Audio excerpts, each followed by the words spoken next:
Então, o IBGE divulgou o PIB do terceiro trimestre de 2018, né? Um crescimento de 0,8% sobre o trimestre anterior. O que significa isso? Erroneamente, nós na mídia costumamos definir o PIB como a soma das riquezas geradas no país durante um ano.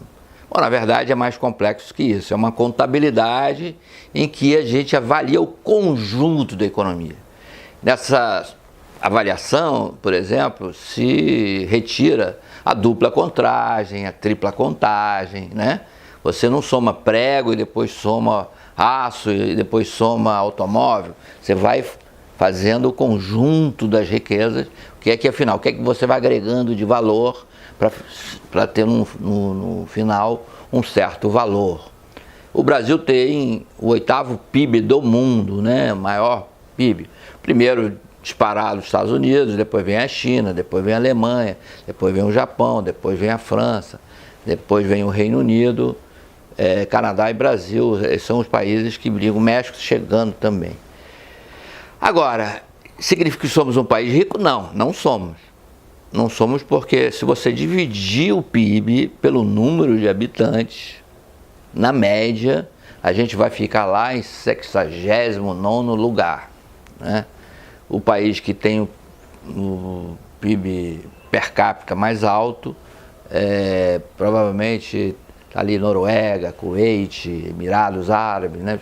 Nem os Estados Unidos são o maior PIB per capita do mundo. Pois bem, mas por que a gente precisa divulgar o PIB, avaliar o PIB, correr atrás do PIB? É porque o PIB dá a dimensão de como a economia está andando, qual é o ritmo dela, como é que ela está indo. Se ela está melhorando, se ela está piorando, se ela está encolhendo, se nós, como um povo em geral, estamos melhorando a nossa vida na média ou não. A contrapartida, ou seja, a equivalência do PIB na renda chama renda nacional, né? Então, do lado do PIB, a gente tem duas formas de avaliá-lo. Primeiro é pelo lado da oferta, onde tem agricultura, indústria, serviços, né? Serviços inclui bancos, transportes, comércio, enfim. É um setor, inclusive, que representa mais de 50% da economia em quase todos os países. No passado a indústria até já representou isso. Hoje, com a evolução dos serviços, eles aqui pesam mais no PIB. Pelo lado da demanda, ou seja, o que demanda esses produtos, a gente tem o consumo das famílias, o consumo do governo e o investimento.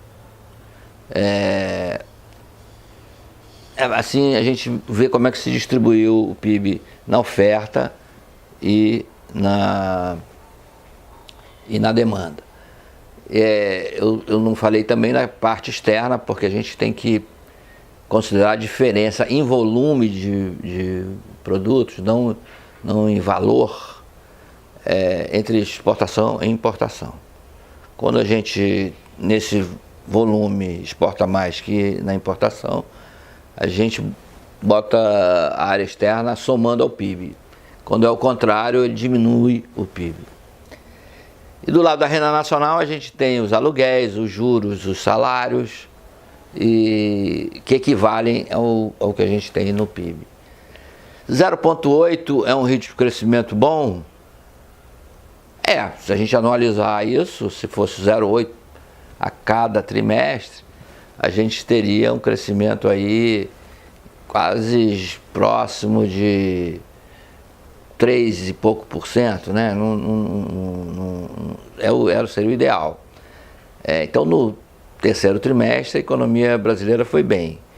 Os analistas dizem que não dá para a gente pegar esse valor isoladamente, porque no trimestre anterior teve a greve dos caminhoneiros e o crescimento do PIB foi muito baixo. Então, você está comparando alhos com bugalhos. A gente tem que ver o total, né, os 3 trimestres acumulados ou os 12 meses de crescimento. E aí a economia brasileira está crescendo a um ritmo de 1,5%, que é muito pouco. A gente precisa crescer no mínimo 2,5% para as coisas melhorarem.